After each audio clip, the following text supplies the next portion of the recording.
Tadepalli party కేంద్ర కార్యాలయంలో party శాసనసభ్యులు శాసనమండలి సభ్యులతో వైఎస్ జగన్మోహన్ రెడ్డి గారు సమావేశమయ్యారు. ఈ సందర్భంగా రాష్ట్రంలోని తాజా రాజకీయ పరిణామాలు, అలాగే ప్రజా సమస్యలు, పార్టీ చేపట్టాల్సిన తదుపరి కార్యక్రమాలు అవన్నీ కూడా అంశాలపైన జగన్మోహన్ రెడ్డి గారు సభ్యులకి దిశానిర్దేశం చేశారు. ఈ కార్యక్రమంలో వైఎస్ జగన్మోహన్ రెడ్డి గారు మాట్లాడుతూ వైఎస్ఆర్సీపీని ప్రధాన ప్రతిపక్షంగా గుర్తిస్తే సభలో మాట్లాడేందుకు తగిన సమయం ఇవ్వాల్సి వస్తుంది. ప్రధాన ప్రతిపక్ష నాయకుడు సభలో మాట్లాడే సమయం హక్కుగా వస్తుంది. ఆ హక్కు ఇవ్వడం చంద్రబాబు నాయుడుకి ఇష్టం లేకనే ప్రధాన ప్రతిపక్ష హోదా ఇవ్వట్లేదు. అందువల్ల అసెంబ్లీలో మనం చేయగలిగింది ఏమీ లేదు. అసెంబ్లీలో ప్రభుత్వం ప్రస్తావించే అంశాలకు ఆధారాలు, సాక్ష్యాలతో నేను ప్రెస్ మీట్లు పెడతాను. ప్రతి అంశంలో ప్రజలకి నాణ్యానికి మరోవైపు చూపిస్తాం. కానీ మండల్లో మనకు బలం ఉంది, ప్రజల తరఫున అక్కడ గట్టిగా పోరాడాలి అంటూ ఇంకా డిఎస్సి మీద ఈ మధ్యన వరుసగా ఆందోళనలు ఇవన్నీ కూడా నిర్వహించారు. నిరసన కార్యక్రమాలు అవన్నీ కూడా డిఎస్సి లీకేజీలు అక్రమాలపై 74 రోజులుగా దాదాపు 10 రకాల కార్యక్రమాలు చేశాం. డిఎస్సి అక్రమాలకు బాధ్యత వహిస్తూ విద్యాశాఖ మంత్రి లోకేష్ రాజీనామా చేయాలి.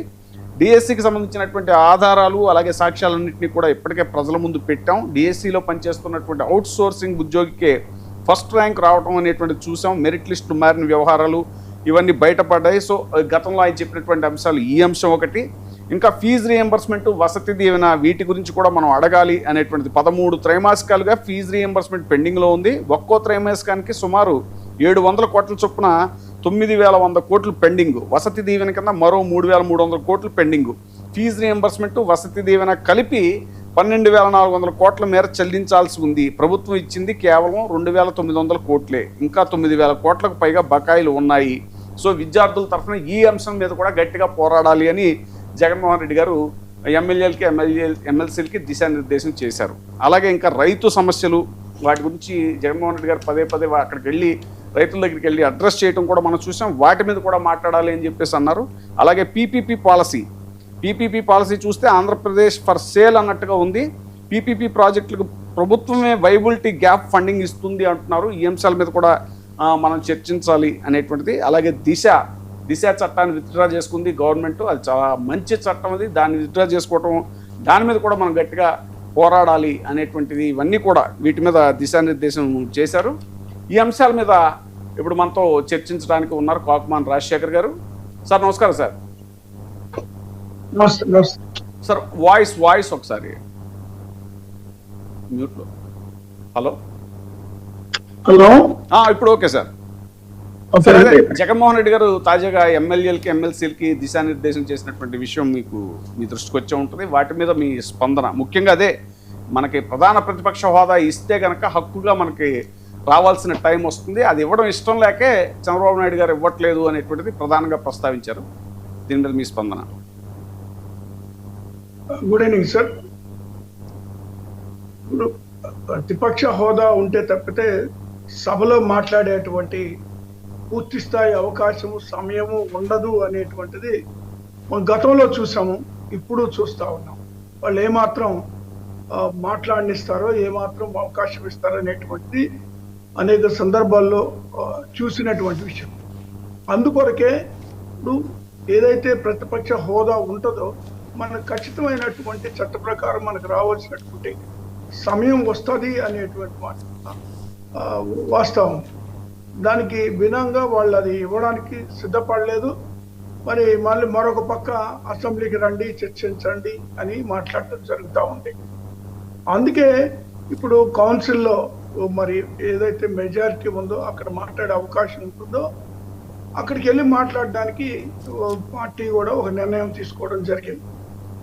కాబట్టి ఇందులో ప్రధానంగా ఇప్పుడు ఏదైతే మరి వైసీపీ 11 సీట్లకి పరిమితమైనటువంటి సందర్భంలో మరి వాళ్ళు పూర్తి స్థాయిలో వైఎస్ఆర్ కాంగ్రెస్ పార్టీ సభలో మరి ఇగ్నోర్ చేసేటువంటి పరిస్థితులు ఉన్నాయి. సో ఈ నిర్ణయం తీసుకోవడం అంతకుమించి వేరే లేదు. ప్రతిపక్ష హోదా ఇస్తే ఎప్పుడు రావడానికి, ఎనీ టైం ఎప్పుడు వస్తే అప్పుడు రావడానికి కూడా సిద్ధంగా ఉన్నాం. ప్రజల సమస్యలను మరి అక్కడ చర్చించడానికి కూడా సిద్ధంగా ఉన్నాం. అలాంటి అవకాశం లేదు కనుక ప్రజల మధ్యలోనే, ప్రజలతోనే మమేకమై ప్రజలకి ఈ విషయాలన్నీ కూడా మేము ప్రజలకు తెలియజేయడం జరుగుతూ ఉంది. సార్ అదే ఇప్పుడు మీరు ఇప్పటికే అసెంబ్లీకి రావట్లేదు అని స్పీకర్తో సహా చాలామంది అప్పీల్ చేస్తున్నారు. దాని మీద పెద్ద విమర్శలు కూడా వస్తున్నాయి మీ మీద. మరి ఇలాంటి టైంలో కేవలం ప్రెస్ మీట్లు పెడతాం, ప్యారలల్గా ప్రెస్ మీట్లు పెడతాం మరొకసారి జగన్మోహన్ రెడ్డి గారు చెప్పడం అనేటువంటిది మరి ఏ రకమైనటువంటి రాజకీయ విమర్శలు మళ్ళీ మీరు గురవుతారు కదా, దీనికి మీరు ఏమంటారు? అందులో విమర్శ చేయాల్సింది ఏం లేదండి. ఇప్పుడు అసెంబ్లీలో జగన్మోహన్ రెడ్డి గారికి చర్చించే అవకాశం సమయం తక్కువ ఉంటుంది. అక్కడ లేదు కాబట్టి ఇక్కడ ప్రెస్ మీట్ లో అనేక అంశాలని సాక్ష్యాధారాలతో జగన్మోహన్ రెడ్డి గారు చూపిస్తా ఉన్నారు. మరి వాటికి సమాధానం చెప్పాల్సినటువంటి బాధ్యత వాటిని మరి ఏదైతే ప్రశ్నలు లేవదీశారో జగన్మోహన్ రెడ్డి గారు వాటిని ఆన్సర్ చేయాలి. బాధ్యత ప్రభుత్వం మీద. వాళ్ళు ఏ రోజు కూడా ఇప్పటి వరకు జగన్మోహన్ రెడ్డి గారు ఆల్మోస్ట్ ప్రభుత్వం మరి వీళ్ళు ఫామ్ చేసిన 2 సంవత్సరాలు పైబడి almost every week press meet పెడతానే ఉన్నారు. ప్రెస్ మీట్ పెడితే మరి ఎందుకు ఆ విషయాన్ని మరి ఎందుకు ఆన్సర్ చేయలేకపోతున్నారు అనేటువంటి దానికి సమాధానం చెప్పాలా? ప్రశ్నలు అనేటువంటిది మేము లేవనెత్తుతా ఉన్నాము. ప్రశ్నలు లేవనెత్తితే ఎందుకు ఆన్సర్ చేయటం లేదు సార్? వినపట్లేదు సార్ మీకు? సార్ అదే మీ వాయిస్ లోగా వస్తుంది, బాగా లోగా వస్తుంది వాయిస్. సార్ అలాగే ఇప్పుడు డిఎస్సి అక్రమాల మీద 74 రోజులుగా 10 రకాల కార్యక్రమాలు చేశాము. డిఎస్సి అక్రమాలకు బాధ్యత వహిస్తూ విద్యాశాఖ మంత్రి నారా లోకేష్ రాజీనామా చేయాలి. విద్యాశాఖ మంత్రి చంద్రబాబు కొడుకు అయినప్పుడు రాష్ట్ర ప్రభుత్వం విచారణలో నిష్పాక్షికత ఎక్కడ ఉంటుంది? సిబిఐ విచారణ ద్వారానే అసలు నిజాలు బయటకు వస్తాయి. ఈ అంశం కూడా చర్చించారు సార్. అసలు ఆ అవకాశం ఉందా? సిబిఐకి ఇచ్చే అవకాశం ఉందా? మీ డిమాండ్ ఎంతవరకు నారా లోకేష్ రాజీనామా కానీ మీ డిమాండ్ ఎంతవరకు నెరవేరేటువంటి ఛాన్స్ ఉంది సార్? ఇప్పుడు ఈ డిఎస్సి ఎప్పుడైతే పూర్తయిందో ఆ రోజు నుంచి ఈ రోజు వరకు కూడా YSR Congress party students wing కానివ్వండి, పార్టీ కానీ అనేకమైనటువంటి ఉద్యమాలు చేయడం జరిగింది. అంటే సాక్ష్యాధారాలతోనే మాట్లాడుతున్నాం. మేము సాక్ష్యాధారాలు చూపిస్తున్నాం చాలా స్పష్టంగా. అందులో ప్రధానమైనటువంటి డిఎస్సిలో ఈ 16,000 పోస్టులు. ఇప్పుడు వీళ్ళు అంటున్నారు అసలు వైఎస్ఆర్ కాంగ్రెస్ పార్టీ డిఎస్సినే వేయలేదండి. డిఎస్సి 6,000 పోస్టులు డిఎస్సి వైఎస్ఆర్ కాంగ్రెస్ పార్టీలోనే ఉన్నప్పుడు వేశారు. వాటిని రద్దు చేసి వీళ్ళు 16,000 ఇప్పుడు 10,000 కలిపి 16,000 వేస్తున్నారు వేశారు వీళ్ళు. సరే, ఏదైనా అందులో అక్రమాలు జరిగినటువంటి దానికి మేము ఒకటే 2 స్పోర్ట్స్ కోటా ఒకటి, 2వ అంశం వచ్చేసి ఎవరైతే అవుట్ సోర్సింగ్ ఎంప్లాయీ ఉన్నారో మరి వాళ్ళతోటి ఈ యొక్క పేపర్ అప్లోడ్ చేయించడం అనేటువంటిది, మరి వాళ్ళని విధుల్లో పెట్టడం అనేటువంటిది. అదే నవీన్ అనేటువంటి వ్యక్తి, ఆ విధుల్లో ఉన్నటువంటి వ్యక్తి ఫస్ట్ ర్యాంక్ రావడం అనేటువంటిది. ఆ ఫస్ట్ ర్యాంక్ వచ్చిన తర్వాత మరి ఆ విషయం బయటికి పొక్కిన తర్వాత వాళ్ళు మళ్ళీ అతన్ని ఇంటర్వ్యూకి పిలవకుండా అతని పేరే వెబ్సైట్ లోంచి తీసేసిన సందర్భాన్ని గురించి చాలా స్పష్టంగా మేము సాక్ష్యాధారాలు, మరొకరు ఆయనతో ఏదైతే ఫోన్ మాట్లాడారో ఇప్పుడు గవర్నమెంట్ సింబలం పెట్టేసి ఎంబ్లం తోటి ఫోన్ మాట్లాడినటువంటి సందర్భంలో వాట్సాప్ కాల్ అది సంబంధించి అది కూడా బయటపెట్టడం జరిగింది. మరి దాన్ని మరి వీళ్ళు 15 లక్షలకి 20 లక్షలకి పైబడి అమ్ముకున్నారు అనేటువంటి మాట కూడా మేము మాట్లాడుతున్నాం. దాని మీద ఎంక్వైరీ వేయలేదు. వడ్డీలో అడుగుతున్నాం, లేదా అవుట్ సోర్సింగ్ ఎంప్లాయీని అక్కడ ఎందుకు వేస్తారనే దాని మీద అడుగుతున్నాం. ఎందుకంటే ఒక ఎంప్లాయీని జనరల్ గా ఎవరైనా కూడా ఇలాంటి వాటికి వినియోగించారు. ఒక ఎంప్లాయీని అదే పోస్ట్ అప్లై చేస్తే అది చేయనీయకుండా దాన్ని రద్దు చేస్తారు, చేయనీయరు అసలుకి ఒక ఎంప్లాయీ, అందులో ఉన్నటువంటి ఎంప్లాయీ. సో కాబట్టి ఇలాంటి అంశాలన్నీ ఉన్నాయి. ఒక్క దాని మీద కూడా వాళ్ళు ఎంక్వైరీ వేయాలి. అందుకే సిబిఐ ఎంక్వైరీ వేయమని కోరుతున్నాం. మనం చూసాం ఢిల్లీలో ఏం జరిగిందో, పెద్ద ఉద్యమం జరిగింది. ఆ ఉద్యమంలో మరి ఏమైంది, చివరికి కేంద్ర మంత్రి ధర్మేంద్ర ప్రధాన్ ప్రభుత్వం దిగి వచ్చి ఆయనతో రాజీనామా చేయడం జరిగింది. నీ మీద ఇంత పెద్ద ఆరోపణలు, అంతకు మించినటువంటి సాక్ష్యాధారాలు ఆంధ్రప్రదేశ్ లో డిఎస్సికి సంబంధించి చూపిస్తా ఉన్నాం. మరి స్పోర్ట్స్ కోటాలో కూడా చూపించాం. నీ గోల్డ్ మెడల్ వచ్చిన వాళ్ళకి స్పోర్ట్స్ కోటాలో ఉద్యోగం రాకుండా మీరు కేవలం జిల్లా స్థాయిలో పాల్గొన్నటువంటి వాళ్ళని, రాష్ట్ర స్థాయిలో పాల్గొన్నటువంటి వాళ్ళకి మరి దొంగ సర్టిఫికేట్లు తీసుకొచ్చి కనీసం ఏ రోజు కూడా గ్రౌండ్ లో కాలు పెట్టినటువంటి వాళ్ళు కూడా మరి ఉద్యోగాలు స్పోర్ట్స్ కోటాలో సంపాదించారంటే దానికి సంబంధించి కూడా సాక్ష్యాధారాలు చూపిస్తున్నాం. ఇదే స్పోర్ట్స్ కోటాలో ఇచ్చినటువంటి ఎమ్మెల్యేలు ఎంపీలు ఈ అసోసియేషన్ అధ్యక్షులుగా ఉన్నారు. ఒకరు జూడోకి, ఒకరు సాఫ్ట్బాల్. కాబట్టి ఇంతమందికి ఉద్యోగాలు స్పోర్ట్స్ కోటాలో ఇచ్చినటువంటి పరిస్థితుల్లో మరి వాటి మీద కూడా ఎంక్వైరీ చేయమంటున్నాం. కాబట్టి నిజాయితీ అనేటువంటిది మీలో ఉంటే ఈ ప్రభుత్వంలో ఎంక్వైరీ వేయండి. ఎంక్వైరీ వేస్తే వాస్తవాలు బయటకు వస్తాయి. అది సిబిఐ ఎంక్వైరీ వేయాలని మేము కోరుతున్నాం. లోకేష్ గారిని రాజీనామా చేయాలని చిత్తశుద్ధి ఉంటే రాజీనామా మేము కోరుతున్నాం. ఇప్పుడు అధికార పార్టీ ప్రధాన ఆరోపణ ఏంటంటే మీరు చేసినటువంటి డిఎస్సి మీద మీరు చేస్తున్న ఉద్యమాలు, ఆ ఉద్యమం నిరసన కార్యక్రమాలు ఏవైతే ఉన్నాయో దాంట్లో పార్టిసిపేట్ చేస్తున్న విద్యార్థులు వాళ్ళంతా కూడా బలవంతంగా తరలించబడ్డారు. ప్రైవేట్ కాలేజీ యాజమాన్యాల మీద ఒత్తిడి తీసుకొచ్చి మీరు విద్యార్థులను తరలించారు, వాళ్ళు స్వచ్ఛందంగా పాల్గొలేదు అనేటువంటిది ప్రధానంగా చేస్తున్న ఆరోపణ అధికార పార్టీ. ముఖ్యంగా అక్కడ పులివెందుల్లో అయితే ఆయన బీటెక్ రవి నిన్న చాలా పెద్ద ఆరోపణ చేశారండి. ఒక్క నిమిషం బయట ఉందేమో చూద్దాం, ఒకసారి ఆ బయట ప్లే చేయగలుగుతారా? బీటెక్ రవి ఈలోపు మీరు స్పందించండి సార్. ఆ బయట వచ్చేలోపు అదే వాళ్ళు ఏమంటారంటే మీరు తరలించారు విద్యార్థుల్ని, ప్రైవేట్ కాలేజ్ యాజమాన్యాల మీద ఒత్తిడి తీసుకొచ్చి అనేటువంటిది. సార్ ఆ మాట అంటే కొంత సంతోషమే సార్, ఆ మాట వాళ్ళు అన్నమాట. కానీ వాళ్ళు అన్నది అది కాదు సార్. చంద్రబాబు నాయుడు గారు ఏమన్నారంటే గంజాయి బ్యాచ్ని తీసుకొచ్చారన్నారండి పాపం విద్యార్థులు. ఇంతకన్నా దౌర్భాగ్యం ఉందండి. విద్యార్థి లోకానికి అవమానం అండి. విద్యార్థులు అయ్యా మేము ఇబ్బంది పడ్డాము, మేము నష్టపోయాము, మరి మాకు మా ఎంక్వైరీస్ మా న్యాయం చేయండి అని మాట్లాడుతూ ఉంటే వీళ్ళు అడుగుతుంది ఏంటండి? పదే పదే వీళ్ళు ఒకటే మాట చెప్తున్నారు, కావాలంటే జగన్మోహన్ రెడ్డి గారిని చర్చికి రండి, చర్చికి రమ్మనండి, చర్చికి రమ్మనండి అని మాట్లాడుతున్నారు. అలాగే గవర్నమెంట్ లో మేము ఏదన్నా ఇట్లా శాంతియుత కార్యక్రమాలు కానీ నిరసనలు కానీ ధర్నాలు చేస్తుంటే నన్ను 13 to 14 times హౌస్ అరెస్ట్ చేశారు. ఈరోజు ఎంపీని కానీ తర్వాత జగన్మోహన్ రెడ్డిని కానీ ఒక రోజైనా మా ప్రభుత్వం ఏమైనా హౌస్ అరెస్ట్ చేసిందా? ఎవరి ప్రతిపక్షంలోనే అధికార పక్షంలోనే ఎవరి నిరసన వాళ్ళు తెలుపుకునే రైట్ మీకు ఉంది కాబట్టి ఎక్కడ కానీ మిమ్మల్ని హౌస్ అరెస్ట్ కానీ చేయకుండా లిమిటెడ్ పర్మిషన్ ఈ రకంగా పోడనిస్తే దాన్ని ఉల్లంఘించి మీ ఇష్టం వచ్చినట్లు మీరు ప్రశాంతంగా ఉండే వచ్చి పులివెందులలో భగ్నం వాటిస్తూ వాళ్ళను దారుణమైన విషయం ఏంటంటే ఏమి ఎంపీ గారికి ఆ మాత్రం అవగాహన లేదా? స్టూడెంట్స్ నా ఇన్వాల్వ్ చేసేది. ఆ తర్వాత నలంద స్కూల్లో విద్యార్థులను, తర్వాత తపస్య స్కూల్ విద్యార్థులను, తర్వాత శ్రీ చైతన్య స్కూల్ విద్యార్థులను రమ్మని తర్వాత వాళ్ళను ఆ తర్వాత ధర్నాలో పాల్గొనేట్టుగా చేశారు. వాళ్ళ వయసు ఎంత?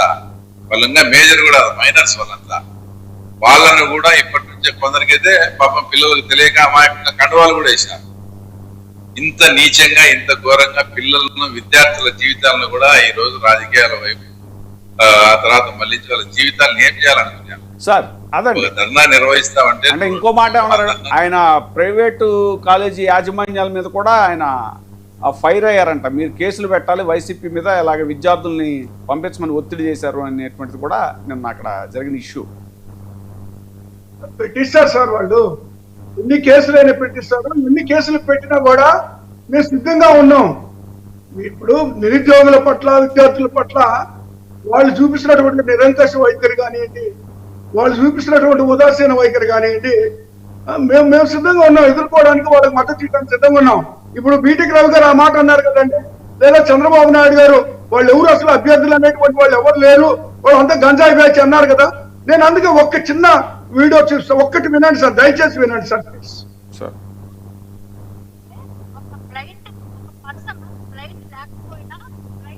అది మీ మైక్ దగ్గర పెట్టండి, ఫోన్ కి దగ్గర పెట్టండి. ఆ అబ్బాయి ఫోటో కూడా చూపిస్తాను. అయ్యా లోకేష్ గారు, మీరు చర్చకు సిద్ధం ఉన్నారు కదా, మేము వస్తాం.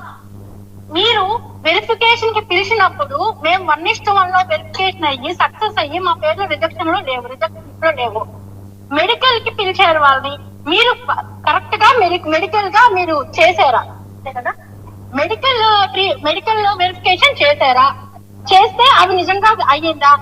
ఈ అబ్బాయికి ఏదైనా సరే, ఈ అబ్బాయి బ్లైండా? ఈ అబ్బాయి పర్టికులర్ అబ్బాయి లో విజన్ మీద తెచ్చుకున్నాడు సర్టిఫికెట్.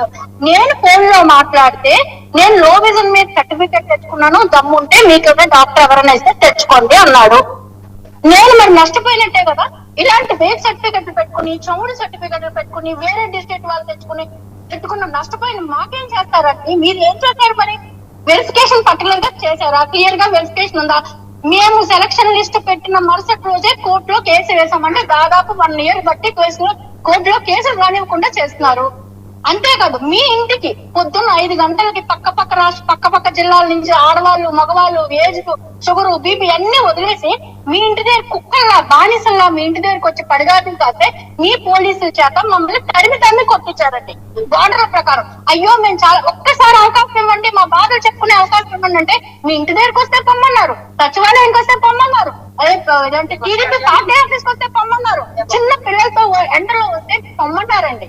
ఇదొక్క న్యాయం అండి లోకేష్ గారు? మేము అడుగుతున్నామండి జాయింట్ యాక్షన్ కమిటీ మెంబర్స్ గా, మీరు మాతో చర్చకు రండి. మీరు ఎంతసేపు ఐఏఎస్ ఆఫీసర్ని మీడియా ముందు ఓకే సార్, అదే ఇప్పుడు స్పోర్ట్స్ కోటా విషయంలో కూడా అది ఒక అతనికి గోల్డ్ మెడల్ మీరు సబ్మిట్ చేశారా అని అడగటం, అది కూడా వచ్చింది దాని మీద కూడా.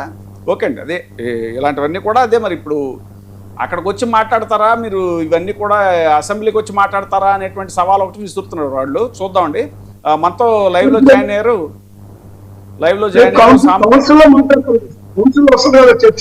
అవునండి ఇప్పుడు జూమ్ లో ఒక్క నిమిషం రాజశేఖర్ గారు, సామాజికవేత్త, high court advocate Ashok garu join అయ్యారు. అశోక్ గారు నమస్తే అండి.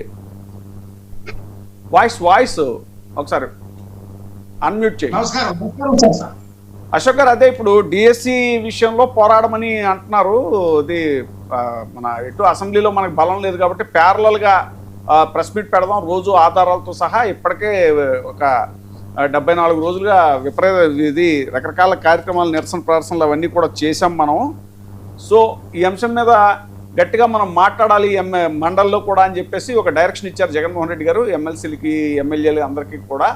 అయితే అసలు వీళ్ళు ఉద్యమంలో తీసుకొచ్చిన విద్యార్థులందరూ కూడా వాళ్ళంతా బలవంతంగా తరలించబడ్డారు. ప్రైవేటు కాలేజీలు అని వాళ్ళ యాజమాన్యాల మీద ఒత్తిడి తీసుకొచ్చి విద్యార్థులను తరలించారు అనేటువంటిది బీటెక్ రవి గారిని ఇప్పుడే ప్లే చేసాం, అది మీరు కూడా వినే ఉంటారు, ఆయన ఆరోపణ చేశారు. సో ఈ విషయాన్ని మీరు ఎలా చూస్తారు?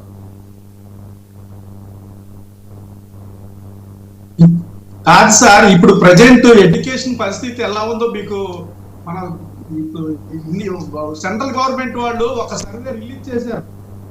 అందులో 3 రాష్ట్రాలు, first number 1 Meghalaya, number 2 Telangana, number 3 Andhra. Government schools తగ్గిపోతున్నాయి. అవునండి, మీ వాయిస్ ఏదో కొంచెం ఇంటరప్ట్ అవుతుందండి,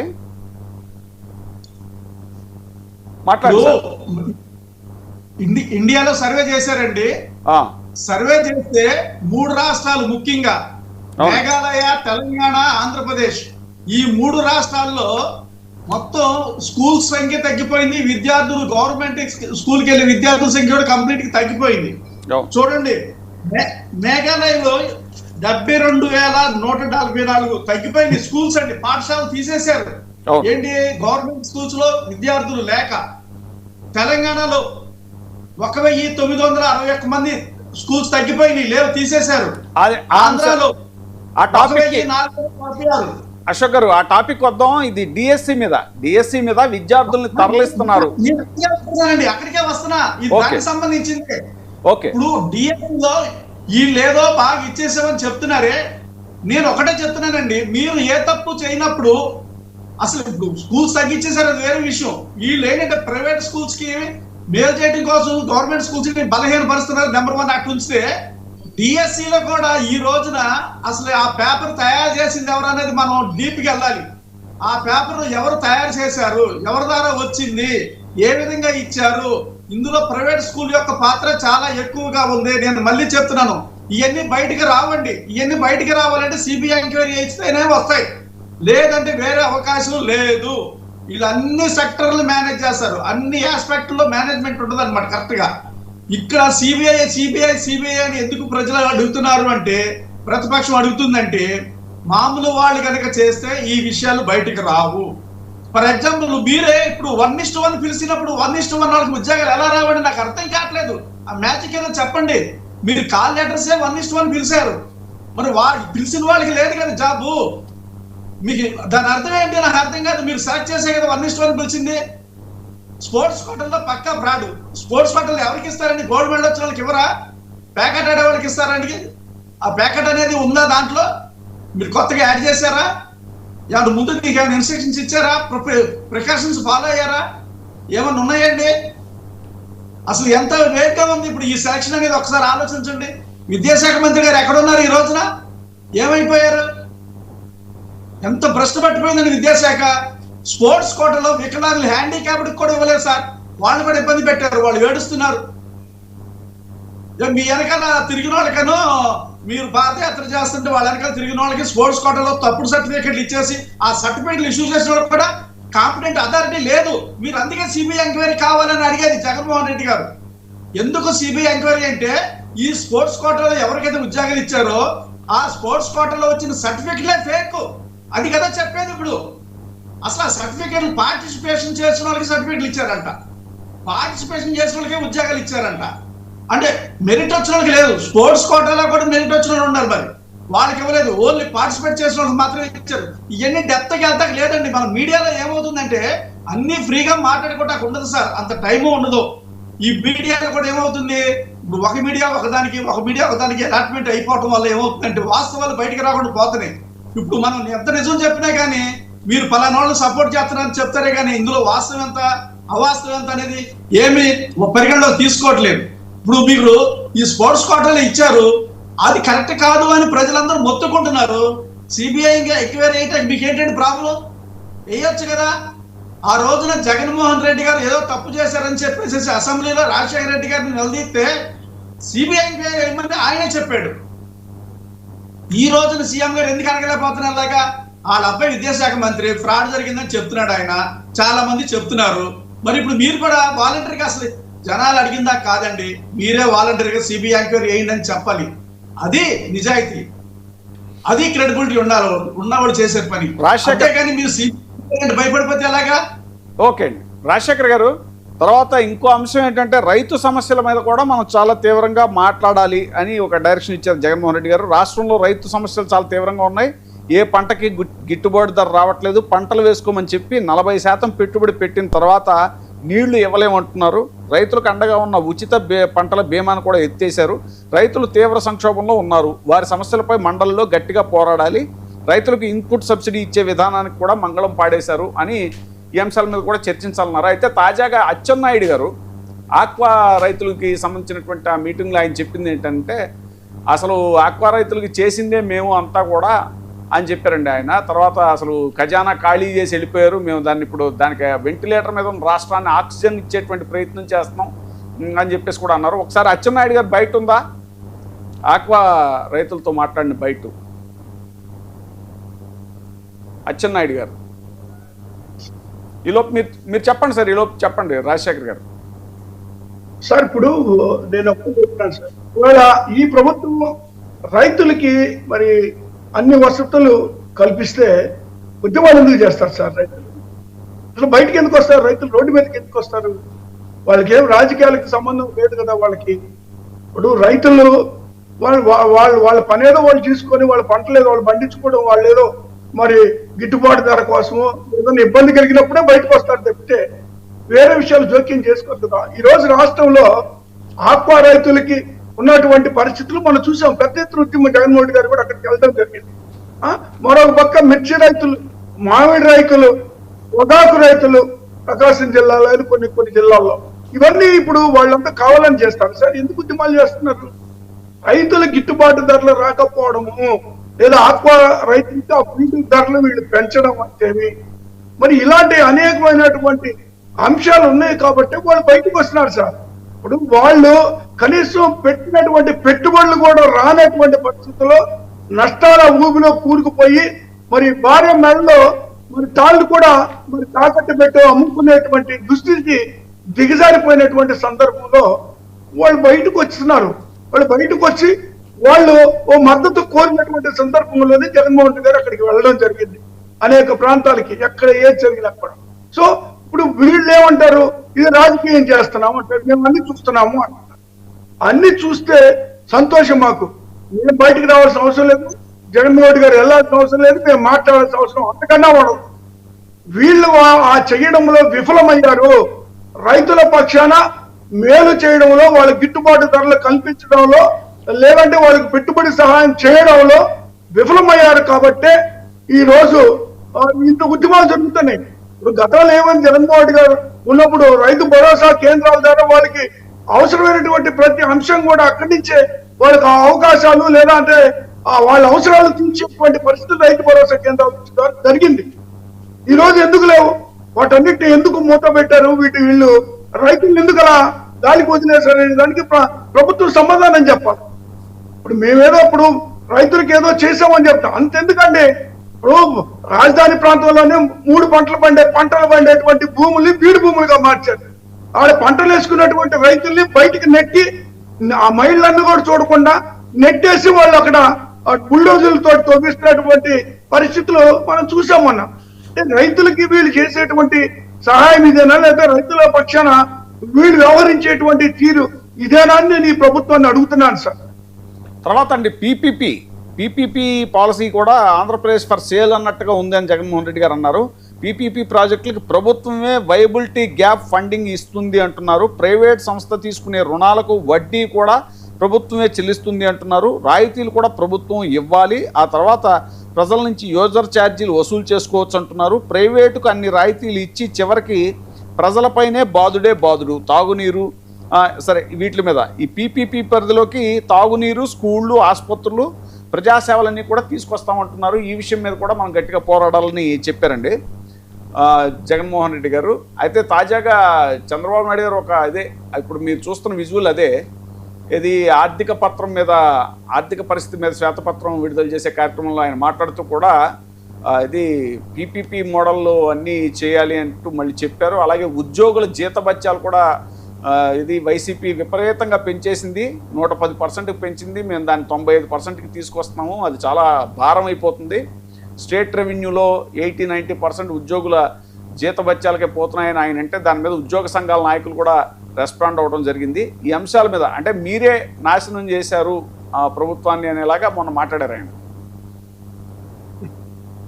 సార్, ఇప్పుడు ఏ అంశంలో ఇప్పటి వరకు వాళ్ళు ప్రభుత్వం ఏర్పాటు చేసిన తర్వాత ఏ అంశాలైనా లేదా ఏ ప్రోగ్రామ్ అయినా జగన్మోహన్ రెడ్డి గారిని తిట్టకుండానో, జగన్మోహన్ రెడ్డి గారిని మరి వాళ్ళు అబాస్పాలు చేసి మాట్లాడకుండాను, లేదా గత ప్రభుత్వం మీద నిందలేయకుండాను మీటింగ్ ఒక్కటి ఉంటే చెప్పాలండి.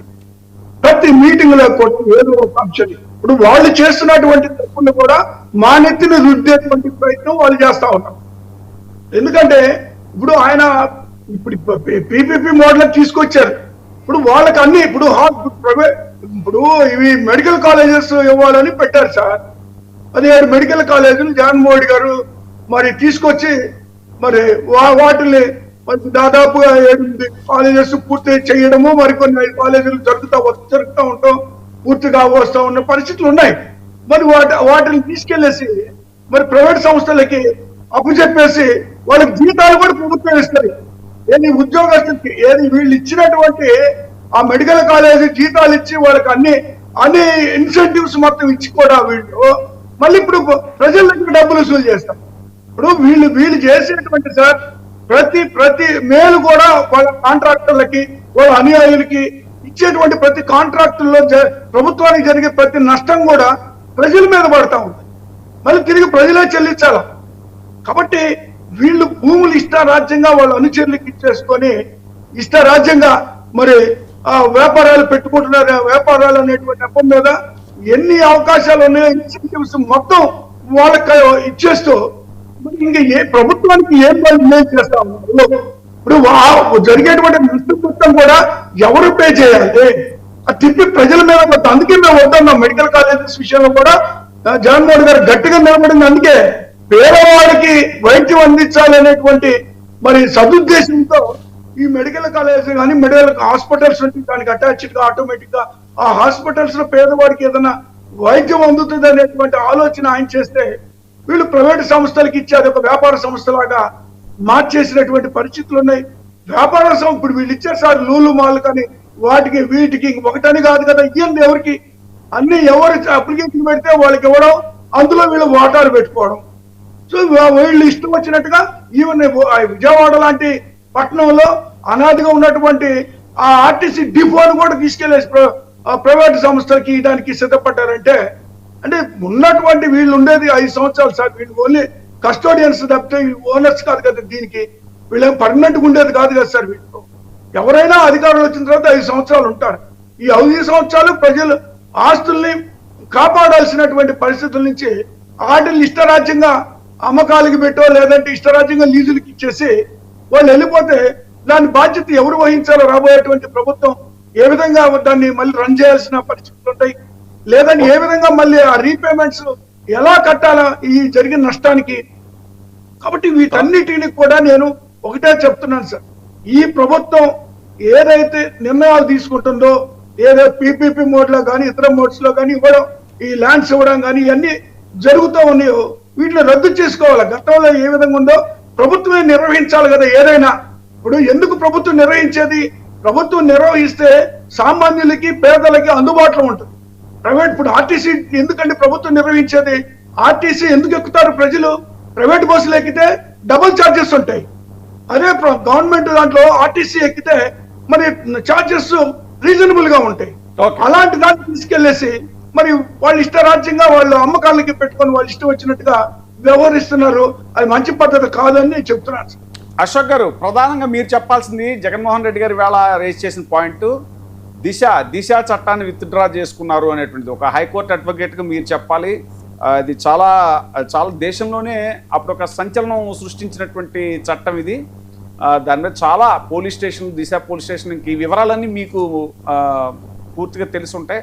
అసలు ఎలా చూడాలి, దీని మీద గట్టిగా పోరాడాలి మనం అని చెప్పేసి జగన్మోహన్ రెడ్డి గారు కూడా పిలిపించారు.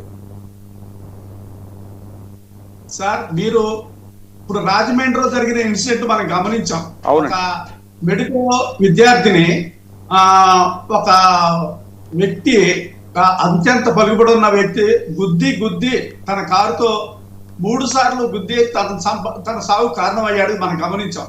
అది జరిగిన తర్వాత కనీసం 4-5 రోజుల వరకు కూడా ఆ విషయం బయటికి రాకోకుండా ఎంతవరకు దాచారన్నది మనం ఆంధ్రప్రదేశ్ మొత్తం దేశం అంతా చూస్తూనే ఉంది. అంటే ఆ విషయాన్ని అసలు బయటికి రానికోకుండా దాన్ని తెరమరుగు చేయడానికి ప్రయత్నం చేశారు. అదే దిశ చట్టం అమల్లో ఉంటే ఏమయ్యేదో తెలుసా? ఆ దిశ చట్టాన్ని తీసేసిన తర్వాత వెంటనే జరిగిన ఫస్ట్ ఇన్సిడెంట్ సార్ ఇది ఆంధ్రప్రదేశ్ లో, బాగా గమనించాలి. అదే దిశ చట్టం ఉంటే విత్ ఇన్ 24 hours లో మొత్తం యాక్షన్ ఉండేది ఇమ్మీడియట్లీ గా. ఆ దిశ చట్టాన్ని తీసేసిన వెరీ నెక్స్ట్ డేనే ఈ ఇన్సిడెంట్ జరిగింది సార్. అది ఇన్సిడెంట్ జరిగిన తర్వాత ఆ పేషెంట్ ని పాపం హైదరాబాద్ షిఫ్ట్ చేసిన తర్వాత కండిషన్ క్రిటికల్ గా ఉన్నప్పుడు, అంటే 4-5 రోజుల తర్వాత ఈ వార్త బయటికి రావడం జరిగింది. అదే దిశ చట్టం ఉంటే ఇమ్మీడియట్ గా యాక్షన్ ఉండేది. ఆ తర్వాత ఇంత ఘోరమైన తర్వాత లోకల్ ఎమ్మెల్యే కూడా ఈ విషయాన్ని బయటికి రానికి ఒక ముద్దాయిని కాపాడుతున్నాడని చెప్పి ఒక వార్తలు కూడా వచ్చింది, మనం చూసాం. దిశ చట్టం ఉంటే ఏమవుతుందంటే ఆటోమేటిక్ గా రికార్డ్ అయిపోతుంది. అది ఒకళ్ళు కంప్లైంట్ ఇవ్వాల్సిన పని లేదు. ఆటోమేటిక్ గా అది ఎవరో అన్నోన్ పర్సన్ పోలీసులు ఫోన్ చేసినా గానీ ఇక్కడ ఈ ఇన్సిడెంట్ జరిగింది అంటే దానికి సంబంధించిన వ్యక్తే చేయక్కర్లా. ఆ దారిపోయే దాని ఎప్పుడు ఎవరిదైతే సరే చూసి ఇక్కడ ఇలా యాక్సిడెంట్ జరిగిందండి, ఇలా జరిగిందండి అంటే ఇమ్మీడియట్ గా రికార్డ్ అయిపోతే వాళ్ళు ఇమ్మీడియట్ గా విత్ ఇన్ మినిట్స్ లో అక్కడికి రీచ్ అయిపోతారు. ఆ దిశకు సంబంధించిన పోలీసు వారు ఎవరైతే ఉన్నారో వాళ్ళు ఇమ్మీడియట్ గా అక్కడ యాక్షన్ తీసుకునే అవకాశం ఉండేది. ఎంతో కొంత action, something is better than nothing అని. అసలు ఏమీ లేని చోట ఆ దిశ చట్టం ఉండటం వల్ల ఏమవుతుందంటే ఎంతో కొంత న్యాయం జరుగుద్దా లేదా విషయం పక్కన పెడితే ముందు యాక్షన్ ఇమ్మీడియట్ గా జరిగేది. ఇమ్మీడియట్ గా ముద్దాయిని ఆ రోజే పట్టుకునేవాళ్ళు, అప్పుడే ఇన్సిడెంట్ లో అరెస్ట్ జరిగేది. ఇవన్నీ జరిగాయి. ఇప్పుడు దిశ చట్టం ఉంటే వీళ్ళకి నష్టం ఏంటిందో నాకు అర్థం కాదు. దీనికి పార్లమెంటరీ స్టాట్యూటరీ లేదు అన్నారు. మీరు తెప్పించండి, మీరు ప్రయత్నం చెయ్యండి. దానివల్ల ఏ ఒక్క వర్గానికి నష్టం లేదు కదా, ఏ మతానికో ఏ కులానికో లేదా ఏ ప్రజలకో నష్టం లేదు కదా. అన్ని రకాల ప్రజలకి, మతాలకి, కులాలకి అతీతంగా ప్రజలకి సేవ చేయడానికి కదా ఆ చట్టం తీసుకొచ్చింది. ఆ చట్టం వల్ల మీకు వచ్చిన అడ్డంకి ఏంటి? ఇంకా ఆ చట్టాన్ని మీకు చేతనైతే దాన్ని ఇంకా పొదురు పెట్టండి, ఇంకా దాన్ని అమెండ్మెంట్ చెయ్యండి, త్వరితగతిన రిజల్ట్ వచ్చేటట్టు ఆ ప్రయత్నాలు చేయండి. మీరు పోరాటం చేయండి, పార్లమెంట్ ద్వారా చట్టాన్ని తీసుకొచ్చినట్టు. గత ప్రభుత్వం చేయలేదని చెప్తున్నారు, ఏదో నామకా పెట్టారంటున్నారు. కానీ మీరు స్కూల్స్ లో కానీ, కాలేజీలో కానీ, విద్యాలయాల్లో కానీ చూడండి, ఈ స్టూడెంట్స్ కానీ ఆ స్టాఫ్ కానీ ఎప్పుడైనా ఫోన్ చేస్తే 5 నిమిషాలు 10 నిమిషాలు 20 నిమిషాల లోపే వాళ్ళ దగ్గరికి పోలీసులు వచ్చిన సందర్భాలు లెక్కలేనే ఉన్నాయి. ఆంధ్రప్రదేశ్ లో మనం ప్రత్యక్షంగా చూసాం ప్రాక్టికల్ గా. ఎస్, దాని టెస్టింగ్ కూడా తీశారు. విద్యార్థులు ఫోన్ చేస్తే వెంటనే స్పందిస్తున్నారా లేదా అని లైవ్ లో చూపించారు. మనందరం దేశం అంతా చూసింది ఆ చట్టం ఎంత పక్కాగా అమలైంది అన్నది. అప్పుడు క్రైమ్ రేట్ తగ్గింది, ఈ రోజు క్రైమ్ రేట్ పెరిగింది. అది మీరు నేను చెప్పక్కర్లా, నేషనల్ క్రైమ్ బ్యూరో అడిగితే మీరు చెప్తుంది. మీరు గూగుల్ చెక్ చేసుకోండి, వెబ్సైట్ కి పోండి. క్రైమ్ రేట్ గత ప్రభుత్వం ఎంత ఉంది, ఇప్పుడు ప్రభుత్వం ఎంత ఉంది చూసుకోండి మీరు ఒకసారి. ఈ 2 సంవత్సరాలని క్రైమ్ రేట్ అంత వెచ్చలవిడిగా పెరిగిపోయింది అనమాట. రేపులు, మర్డర్లు, గంజాయి కేసులు, హెరాయిన్, డ్రగ్స్, ఎంపీలు దొరుకుతున్నారు సార్. డ్రగ్స్ కేసుల్లో గవర్నమెంట్ లో ఉన్న ఎంపీలు దొరుకుతున్నారు. ఏం చెప్తాం దీనికి? ఒక లీగల్ ఒక మెడికల్ స్టూడెంట్ ని కారుతో గుద్ది ఈ విధంగా చేస్తే 4-5 రోజుల దాకా మీరు ఎఫ్ఐఆర్ కట్టుకోకుండా చాలా కనుమరుగు చేసి పోలీసులు ఎంత ప్రయత్నాలు చేశారంటే దీనికోసం ఒక ప్రభుత్వం కదులు రావాల్సి వచ్చింది. ఈ రోజుకి దాని మీద సరైన స్పందన లేదు గవర్నమెంట్ తరఫు నుంచి. ఆ తండ్రి క్షోభ అనుభవిస్తున్నాడు. చూడండి మీరు ఒకసారి క్వశ్చన్ చేస్తున్నాడు. ఒక తండ్రి ఆవేదనతో ఒక సీఎంని, డిప్యూటీ సీఎంని, విద్యాశాఖ మంత్రిని, ఎంటైర్ ప్రభుత్వాన్ని క్వశ్చన్ చేస్తున్నాడు. సిగ్గుపడాలి. లా అండ్ ఆర్డర్ మెయింటైన్ చేయలేనప్పుడు ప్రభుత్వాలు ఎందుకు సార్? ఏ ప్రభుత్వం అయితే లా అండ్ ఆర్డర్ మెయింటైన్ చేయలేదో ఆ ప్రభుత్వం utterly fail, no doubt at all. వాళ్ళకి పాలించే అర్హత లేదు అసలు. ఏ ప్రభుత్వమైనా గవర్నమెంట్ ఉండేది ఉంటే ముందు law and order first primary step అనమాట. అది దాని తర్వాత ఏ డెవలప్మెంట్ అయినా ఏదైనా సరే ముందు లా అండ్ ఆర్డర్ మీరు మెయింటైన్ చేయలేకపోతే ఆ రాష్ట్రం కానీ ఆ దేశం కానీ ముందుకు పోదు, సర్వనాశనం అయిపోద్ది. మీరు అందులోనే ఫెయిల్ అయిపోయారు. కాదు సార్, ఒక విక్టిమ్ వచ్చేసి ఒక బాధితుడు ఓపెన్ గా మీడియా సాక్షిగా సీఎం ని క్వశ్చన్ చేస్తున్నాడు. అప్పుడు దాకా సీఎం స్పందించడా? అప్పటికే వారం అయిపోయింది. డిప్యూటీ సీఎం స్పందించడా? విద్యాశాఖ మంత్రి స్పందించడా? మేము వస్తే ఉక్కు పాత్రతో అణచివేస్తాం నేరస్తులు అన్నారే, ఏది? ఒక్క నిమిషం అండి. ఆ దిశ యాక్ట్ గురించి దాంట్లో ఉన్న అడ్వాంటేజ్ బెనిఫిట్స్ గురించి జగన్మోహన్ రెడ్డి గారు చెప్పారండి. అదొకసారి మన వ్యూయర్స్ కోసం. ప్రతి గ్రామ వార్డు సచివాలయంలో మహిళా పోలీసును అందుబాటులోకి తీసుకొచ్చి 13,500 మందితో క్షేత్రస్థాయి భద్రత రిపోర్టింగ్ వ్యవస్థని నిర్మించాం. 900 ద్విచక్ర వాహనాలు, 163 4 చక్రాల వాహనాలతో ప్రత్యేక పెట్రోలింగ్ ఏర్పాటు చేశాం. నేరస్తులు ఎట్టి పరిస్థితుల్లోనూ తప్పించుకునే అవకాశం లేకుండా కేసుల దర్యాప్తులో శాస్త్రీయ ఆధారాలకు ప్రాధాన్యం ఇస్తూ 6 నగరాల్లో ఫోరెన్సిక్ వ్యవస్థను బలోపేతం చేశాం. సత్వర విచారణ కోసం 13 ప్రత్యేక పోక్సో కోర్టులు, 12 మహిళా ప్రత్యేక కోర్టులు ఏర్పాటు చేశాం. 2,17,467 మంది లైంగిక నేరస్తుల వివరాలతో ప్రత్యేక డేటా బేస్ రూపొందించాం. అందుకే దిశ విజయవంతంగా మహిళలకు, చిన్నారులకు గొప్ప భద్రతా సేవలు అందించింది. 2017లో మహిళలపై నేరాల దర్యాప్తుకు సగటున 156 రోజులు పడితే 2022 నాటికి అది 28 రోజులకి తగ్గించగలిగారు. 164 అత్యాచారం కేసులు, 378 లైంగిక నేరాల కేసుల్లో కేవలం 7 రోజుల్లోనే ఛార్జ్షీట్ దాఖలు చేశారు. తీవ్రమైన కేసుల్లో 51% పైగా నిందితుల్ని 48 గంటల్లోపు అరెస్టు చేశారు. గతంలో DNA నివేదికలకు 6 నెలలు పట్టేది. దిశ ఫోరెన్సిక్ వ్యవస్థతో వాటిని రోజుల్లోనే అందించే పరిస్థితి తీసుకొచ్చాం. 214 కేసుల్లో నిందితులకు శిక్షలు పడ్డాయి. మే 2024 నాటికి మహిళలపై నేరాలు 27% తగ్గాయి. వార్షిక సగటు కేసులు 14,338 నుంచి 10,426కు తగ్గాయి. ఇది దిశ ఇచ్చిన భరోసా అని చాలా డీటెయిల్గా జగన్మోహన్ రెడ్డి గారు చెప్పారు. ఒకసారి చెప్పండి. ఆంధ్రప్రదేశ్ లో ప్రతి సచివాలయంలో పోలీసు విభాగం ఉంది. ఇది చాలా మందికి తెలియాలి. లేడీ పోలీసులు కంపల్సరీగా ఉంటారు. ప్రతి సచివాలయంలో ఉమెన్ పోలీసులు కంపల్సరీగా ఉన్నారు. వాళ్ళని జగన్మోహన్ రెడ్డి గారి గవర్నమెంట్ లో రిక్రూట్ చేయడం జరిగింది. అంటే గ్రామ స్థాయిలో మీకు ఏ సమస్య వచ్చినా కానీ ముందు వాళ్ళు స్పందిస్తారు. మీరు సచివాలయంలో డైరెక్ట్ పోలీస్ స్టేషన్కి వెళ్ళక్కర్లేదండి. సచివాలయంలో పోలీసు వారు ఉంటారు. ప్రతి సచివాలయంలో ఈ రోజుకి నడుస్తుంది ఆ వ్యవస్థ. మీరు కావాలంటే చెక్ చేసుకోవచ్చు. ఆంధ్రప్రదేశ్ లోని మీరు ప్రతి గ్రామంలో ఆ విలేజ్ లో కనీసం మినిమం 2 కానిస్టేబుల్ స్థాయి వ్యక్తులు అక్కడ సచివాలయంలో వర్క్ చేస్తూ ఉంటారు. ఆ గ్రామంలో ఏది ప్రాబ్లం వచ్చినా కానీ ముందు వాళ్ళు స్పందిస్తారండి. వాళ్ళకి కూడా అవ్వకపోతే అప్పుడు కన్సర్న్ పోలీస్ స్టేషన్ కి వాళ్ళు రిపోర్ట్ ఫార్వర్డ్ చేస్తారు. అప్పుడు కన్సర్న్ పోలీస్ వారు దాని మీద స్పందించి యాక్షన్ దిగుతారు. అంటే నేనేమంటానంటే గ్రామ స్థాయిలో కూడా లా అండ్ ఆర్డర్ మెయింటైన్ చెయ్యాలి. అప్పుడే గ్రామాలు కూడా అభివృద్ధి చెందుతాయి, గొడవలు తగ్గుతాయి. ఒక్క నిమిషం రాజశేఖర్ గారు, ఈ దిశ చట్టం మీద విత్డ్రా చేసుకోవడం మీద మీ స్పందన. సార్ ఇది అత్యంత దారుణం సార్. దిశ చట్టం అనేటువంటిది ఇది ఒక మహిళలకు రక్షణ కవచం లాంటిది సార్. అలాంటి రక్షణ కవచాన్ని ఈ ప్రభుత్వం ఉద్దేశపూర్వకంగానే తీసేసింది, లేదా నేరస్తులకు మద్దతుగానే ఈ కూటమి ప్రభుత్వం ఈ నిర్ణయం తీసుకుంది అనిపిస్తుంది సార్.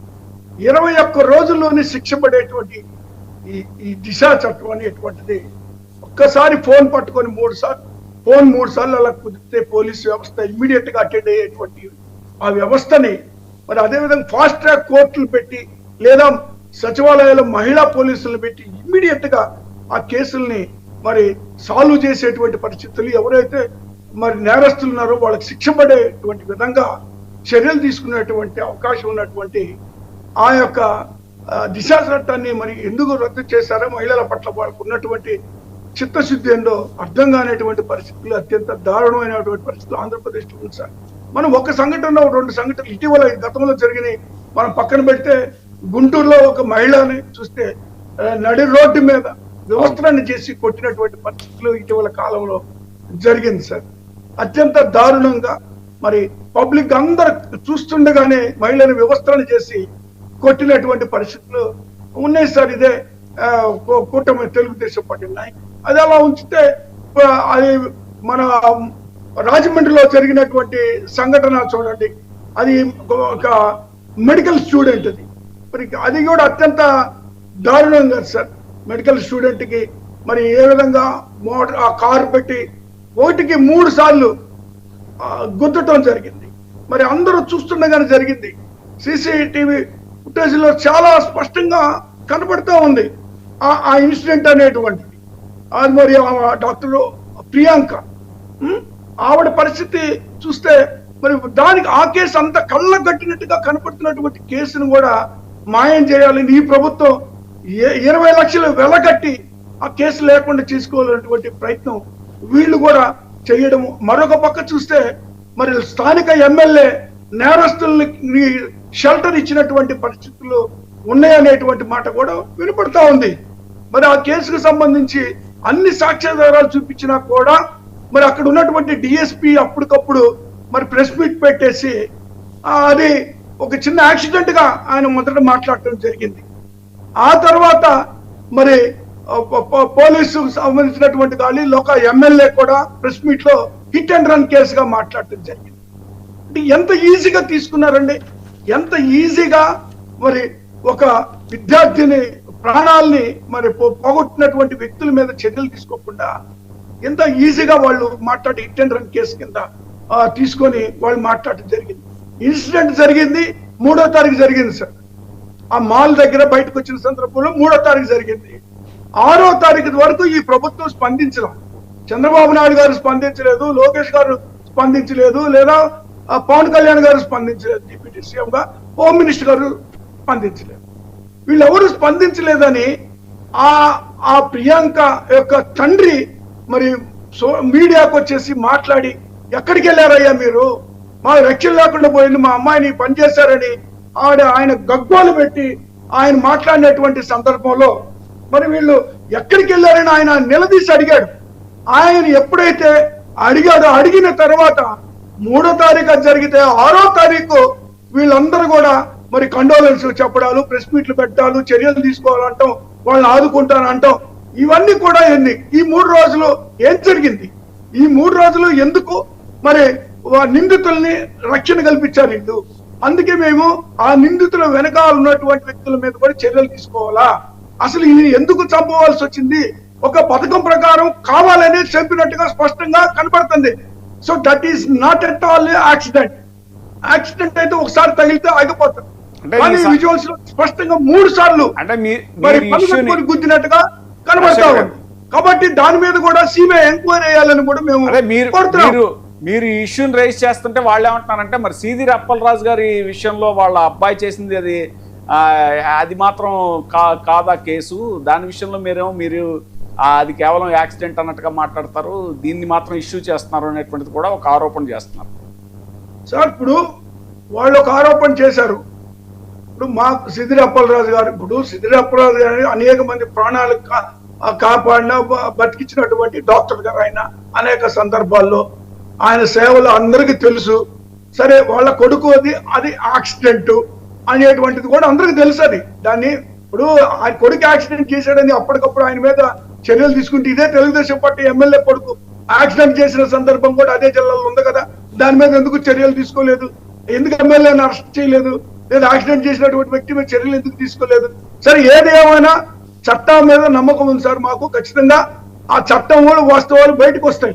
వీళ్ళు ఎన్ని కుట్రలు పని ఎన్ని కేసులు పెట్టినా, అంటే ఒకటి సార్, ఇప్పుడు ఆయన ఒకటే కాదు కదా, అనేకమైనటువంటి కేసులు పెట్టడం జరిగింది. రాష్ట్రం మొత్తం మీద కూడా వైసీపీ నాయకుల మీద అనేకమైనటువంటి కేసులు పెట్టారు.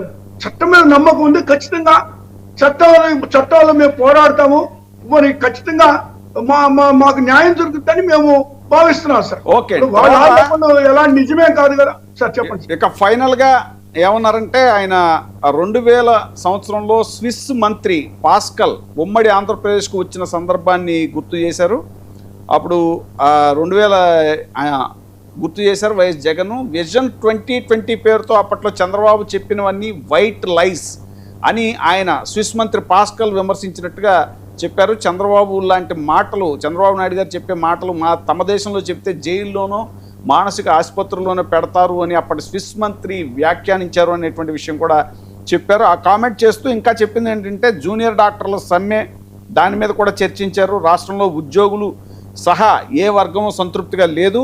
పాత పథకాలు రద్దు చేశారు, కొత్త పథకాలు మోసాలుగా మారే. మహిళలకు ఇచ్చే 0 వడ్డీ పథకాన్ని కూడా రద్దు చేశారు. మహిళలు, రైతులు, విద్యార్థులు, యువత ఏ వర్గము సంతోషంగా లేదు. ప్రభుత్వ స్కూళ్ళు మూతపడుతున్నాయి. ఇది యాక్చువల్గా ఇది మనం ఇప్పుడు ఫర్దర్గా చర్చించాల్సిన టాపిక్ కూడా. ఏంటనంటే, ప్రభుత్వ స్కూళ్ళు మూతపడుతున్నాయని తాజాగా లోక్సభలో డిఎంకే ఎంపీ టిఆర్ బాలు అడిగిన ప్రశ్నకి కేంద్ర విద్యాశాఖ మంత్రి ఒక వివరాలు ఇచ్చారండి. విద్యాశాఖ వివరాలు ఇచ్చింది. ఇందాక అశోక్ గారు కూడా ప్రస్తావించారు. అది ఏంటనంటే, బీహార్లో స్కూళ్ళు పెరిగాయంట. యాక్చువల్గా మనం బీహార్ అరాచక పాలన అంటాం. మరి ఆ అరాచక పాలన ఏపీకి వచ్చిందా, మరి ఏపీలో విద్యా సౌరభం అంతా బీహార్కు తరలి వెళ్ళిపోయిందా అన్నట్టుగా కూడా కొంతమంది విద్యావేత్తలు ఒక చర్చ జరుపుతున్నారు. విచిత్రం ఏంటంటే, మేఘాలయ లాంటి చిన్న రాష్ట్రంతో ఇప్పుడు ఆ విషయంలో పోలికొచ్చింది మనకి. అంటే అది ఒక ట్రైబల్ స్టేట్. అది అక్కడ 2174కి తగ్గిపోయినవి. అయితే తెలంగాణలో 1961 పాఠశాలలు తగ్గాయి. ఆంధ్రప్రదేశ్లో 1446 స్కూళ్ళు మూతపడ్డాయటండి. వీటి మీద యాక్చువల్గా గతంలో స్కూల్ డ్రాప్అవుట్స్ గురించి కూడా చర్చించాం. అశోక్ గారు చెప్పండి. గత ప్రభుత్వంలో ఇండియాలోనే నెంబర్ 1 లిటరసీ ఏదయ్యా అంటే కేరళ రాష్ట్రం మనం చెప్పుకున్నామండి. అవును. ఆ తర్వాత జగన్మోహన్ రెడ్డి గారి గవర్నమెంట్ వచ్చినాక కేరళ రాష్ట్రాన్ని క్రాచ్ చేసి ఆంధ్రప్రదేశ్ నెంబర్ 1 ప్లేస్ లోకి వచ్చేసింది లిటరసీలో, స్కూల్ విద్యలో ఎస్పెషల్లీ. దాన్ని ఇప్పుడు అక్కడ నుంచి మంది చూడండి 20వ స్థానానికి దిగజారిపోయింది. అంటే అసలు అంతటితో ఇంకా దిగజారిపోయింది మనకి. చూడండి, మేఘాలయ అనేది ఒక ట్రైబల్ స్టేట్. మనకన్నా చూడండి దాంతో మనం రావాల్సి వచ్చింది అనమాట ఇప్పుడు. అంటే మేఘాలయ, తెలంగాణ, ఆంధ్ర ఇవన్నీ కూడా ఈ రోజున విద్యా సంస్థలు ఏవైతే ఉన్నాయో గవర్నమెంట్ కి సంబంధించిన అన్ని కూడా వందల వేల సంఖ్యలో మూసివేయడం జరిగింది. దాని అర్థం ఏంటండి? సామాన్యుడికి విద్య దూరం అవుతుంది. ఇది దీని సంకేతం. దీన్ని మనం ఎలా కాదని చెప్తాం చెప్పండి? ఆంధ్రప్రదేశ్ ప్రజలు కానీ ఇంకెవరు కానీ ప్రభుత్వం ఏం చెప్పుకుంది సమాధానం? విద్య దూరం అవుతుంది, విద్యార్థులకి విద్య దూరం అవుతుంది, సామాన్యుడికి పేదవాడికి విద్య దూరం అవుతుంది. దాని సంకేతం ఇవాళ ఇది. ఆంధ్రప్రదేశ్ లో 1446 స్కూల్స్ మూతపడిపోయినాయి. ఈ పిల్లలందరూ మళ్ళీ వెట్టి చాకిరికి పోతున్నారు. ఇది జరుగుతుంది ఇక్కడ. గత ప్రభుత్వంలో లిటరసీలో నెంబర్ 1 ప్లేస్ లో ఉన్న ఈ రాష్ట్రం ఇప్పుడు ఇలా ఎందుకు రివర్స్ లో వెళ్ళిపోతుంది ప్రయాణం? కేరళని క్రాచ్ చేసి కేరళని బీట్అవుట్ చేసిన ఆంధ్రప్రదేశ్ ప్రభుత్వం విద్యలో మరి ఇప్పుడు ఎందుకు మళ్ళీ వెనక్కి వెళ్ళిపోయిందండి? ఒక్కసారి మనం ఆలోచించాలి, ప్రజలు ఆలోచించాలి. పార్టీలకు అతీతంగా మనం బాగా గమనించాలి. ఆ పార్టీలో వాళ్ళు కానీ ఈ పార్టీలో, అందరి పార్టీలో వాళ్ళకి బిడ్డలు ఉంటారు. అందరి పార్టీలో వాళ్ళకి జబ్బులు వస్తాయి, వాళ్ళకి వైద్యాలు కావాలి, గవర్నమెంట్ హాస్పిటల్ కావాలి, గవర్నమెంట్ స్కూల్స్ కావాలి. గత ప్రభుత్వం వాళ్ళేమో ప్రైవేట్ మెడికల్ కాలేజీలు తీసుకొచ్చేసి 16-17 మెడికల్ కాలేజీలు తీసుకొస్తే ఆ కాలేజీలు వద్దని చెప్పి కొన్ని పార్టీలు వెనక పంపించే కార్యక్రమాలు చేస్తున్నాయి. PPP మోడల్ అన్నీ ఏమంటే గమనించాలి. ఒక మాట చెప్తా, భోగాపురం ఎయిర్పోర్ట్ PPP పద్ధతిలో వస్తే యాక్సెప్ట్ చేశారు, మెడికల్ కాలేజీలు కూడా PPP పద్ధతిలో వస్తే యాక్సెప్ట్ చేయరా అని మన ముఖ్యమంత్రి గారు మాట్లాడుతున్నారు. ఎంత హాస్యాస్పదం అండి. భోగాపురం ఎయిర్పోర్ట్ కానీ మెడికల్ కాలేజీలకి సంబంధం అండి. మెడికల్ కాలేజీలకి దేనికండి? సామాన్యుడికి, పేదవాడికి విద్య అందుబాటులో, వైద్యం అందుబాటులో ఉండటం కోసం, సామాన్యుడు మంచి వైద్యాన్ని ఆస్వాదించడం కోసం, మంచి వైద్యంతో బ్రతికి బతకడం కోసం ఈ మెడికల్ కాలేజీలు పనిచేస్తాయి. మరి ఎయిర్పోర్ట్ ఏంటండి? అది లగ్జరీ, ఇది నెసెసిటీ. ఈ మాత్రం బేసిక్ నాలెడ్జ్ లేకపోతే వీళ్ళు ఎలా పరిపాలన చేస్తున్నారు అనేది ఎవరికి అర్థం కావట్లేదు సార్. చాలా బాగా చేస్తుంది ప్రజలకి.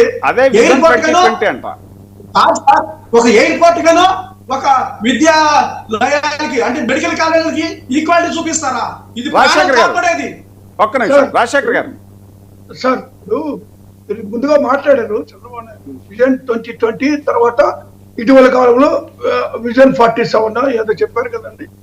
ఇంతే గతంలో కూడా విజన్ 2020 అని అన్ని 420 పనులే చేశారు చంద్రబాబు నాయుడు గారు.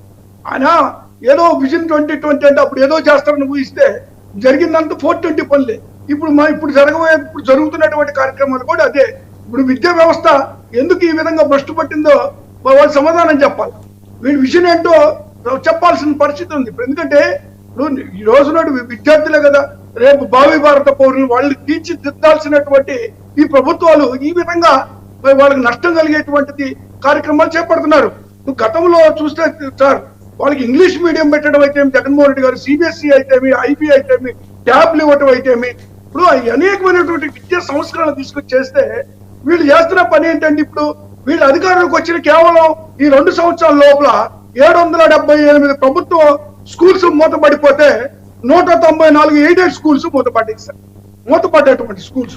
అంటే 2023-24 అంటే వైఎస్ఆర్ కాంగ్రెస్ పార్టీ దిగిపోబోయే ముందు చూస్తే మనం ఒక్కసారి కానీ 40,50,166 మంది విద్యార్థులు మరి స్కూల్స్ లో చదువుతున్నటువంటి పరిస్థితులు ఉన్నాయి సార్.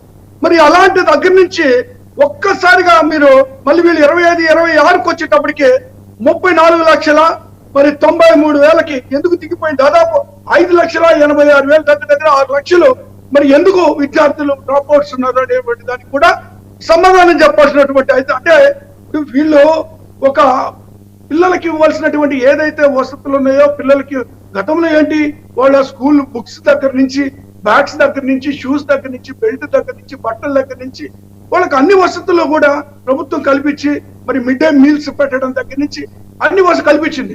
ఈ రోజు వీళ్ళు చేస్తుంది ఏంటంటే మరి నాడు ద్వారా విద్యా స్కూల్స్ కు సంబంధించి అన్ని కూడా ఇప్పుడు అన్ని కంప్లీట్ గా ఈ రిఫర్బిష్ చేసేసి స్కూల్స్ మొత్తం కూడా అంటే పాడుపడిపోయినటువంటి అన్ని స్కూల్స్ కూడా మరి బాగు చేసేసి తీసుకొచ్చి పెట్టి రాజశేఖర్ గారు తాజాగా ఒక అప్డేట్ ఏంటంటే మొన్నే నీట్ పరీక్ష మీద పెద్ద ఉద్యమం, దేశంలోనే అతి పెద్ద ఉద్యమం చేసినటువంటి కాక్రోచ్ జనతా పార్టీ నెక్స్ట్ ఉద్యమం ఏంటి అని అంటే గ్రామీణ ప్రాంతాల్లో ఉన్న బడుల మీద, ప్రభుత్వ బడుల మీద కాక్రోచ్ జనతా పార్టీ ఉద్యమం చేయడానికి రెడీ అవుతుంది. సో ఈ పరిస్థితిలో ఇప్పుడు ఈ జగన్మోహన్ రెడ్డి గారి నాడు నేడు ఇవన్నీ కూడా స్కూల్ రిఫార్మ్స్ మీద వీటి మీద కూడా ఒక చర్చ జరుగుతోంది. సో ఫైనల్గా అశోక్ గారు, అదే మనం గతంలో కూడా చెప్పుకున్నాము, మన సుబ్బారెడ్డి గారు పార్లమెంట్లో అడిగినటువంటి ప్రశ్నకి ఆయన జయంత్ చౌదరి, కేంద్ర విద్యాశాఖ సహాయ మంత్రి జయంత్ చౌదరి గారు కూడా ఇచ్చినటువంటి లెక్కలు ఇప్పుడు రాజశేఖర్ గారు కూడా ఆ విషయం చెప్పినటువంటి విషయం మనం చూసాం.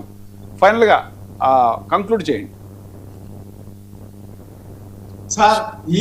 ఏ రాష్ట్రం అయినా ముందుకెళ్ళాలంటే ప్రజలకి అందుబాటులో విద్యా వైద్యం ఉండాలి. ఈ 2 కమర్షియల్ అయిపోయినాయి ప్రజెంట్ ప్రభుత్వంలో. ఈ 2 ఏ దేశంలో అయితే, ఏ రాష్ట్రం అయితే కమర్షియల్ అయిపోతాయో ఆ దేశం కానీ ఆ రాష్ట్రం కానీ డెవలప్మెంట్ అవ్వదు. ఈ రెండింటిని ప్రభుత్వం వారు సామాన్యుడికి అందుబాటులోకి ఎప్పుడైతే తెస్తారో అప్పుడే ఆ సొసైటీ ముందుకు పోద్ది. ఈ రెండింటిని దయచేసి అందరికి అందుబాటులో ఉండేలాగా చూడాలి. సామాన్యుడికి వైద్యం, విద్య చాలా ఇంపార్టెంట్. రాజశేఖర్ గారు. అందుబాటులో లేకుండా ఏ రాష్ట్రం ఏ దేశం డెవలప్మెంట్ కాదు. రాజశేఖర్ గారు ఫైనల్ కామెంట్. రాజశేఖర్ గారు ఫైనల్ కామెంట్. సార్ ఇప్పుడు ఈ దేశానికి మూల స్తంభమే విద్యా వ్యవస్థ సార్. విద్యని ఆరోగ్యము ఈ రెండింటిని కూడా ఈ ప్రభుత్వం నిర్లక్ష్యం చేసింది. ఏదైతే గత ప్రభుత్వం జగన్మోహన్ రెడ్డి గారు ప్రత్యేకమైనటువంటి శ్రద్ధ వహించినటువంటి ఈ రెండు సంస్థలను కూడా నిర్వీర్యం చేసినటువంటి ఈ ప్రభుత్వము మరి ఈ రోజు తప్పుడు మాటలు చెప్తూ మరి గత ప్రభుత్వం గురించి మరి తప్పుడు లెక్కలు చెప్తూ ఆరోపణలు చేయడం అనేటువంటిది దురదృష్టకరమైనటువంటి విషయం sir. Thank you very much Rajasekhar గారు, అలాగే Ashok garu, thank you very much అండి. చూస్తున్నానండి 99 టీవీ.